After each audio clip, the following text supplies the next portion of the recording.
This is how to make Crumbl fluffy lemon cake with lemon cream cheese frosting and garnished with a lemon slice. Start with a nice tablespoon of butter, then add 1/4 cup of brown sugar. For that signature crumble, add a 1/4 cup of white sugar. Start breaking it apart and mixing it together. It should start looking like a paste. Add 1 egg. Mix it in with your Bethany Quaker whisk.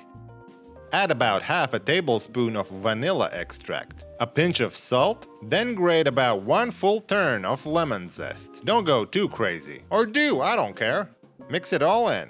Add about 1 cup of all-purpose wheat flour.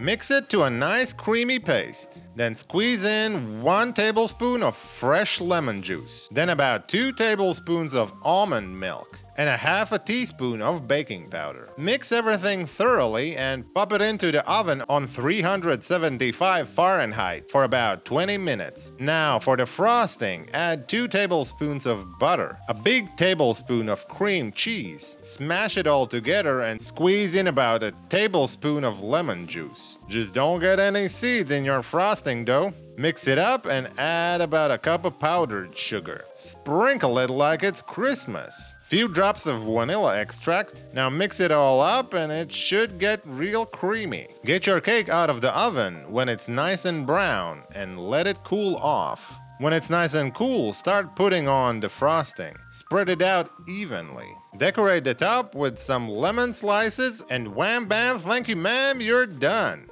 and ready to eat. And here's the final product, Crumbl Lemon Cake. Yum yum up my bum. Let's split this baby open.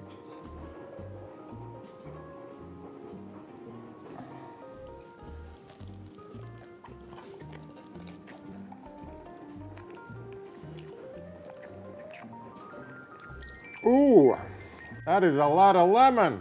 Whoa, very sweet. Lots of lemon, nice and creamy, super creamy, so fluffy. Look at this. Can you see it jiggle? It's a lot of jiggle in this one. Ooh. Man, I give this one a 10 out of 10. And with a cookie, you just get a tiny ass cookie. Look at this one. This is the size of my palm. This is a full meal. The lemon there, ooh, actually biting on a real lemon there, that is a real refresher. It's so creamy because of the buttercream. It's just so nice and smooth, but not too sweet. Oh, this is just a explosion in my mouth. Ooh. Like I said, I give this one 10 out of 10. Get your own lemon crumble cookie cake. It is awesome. You won't regret it.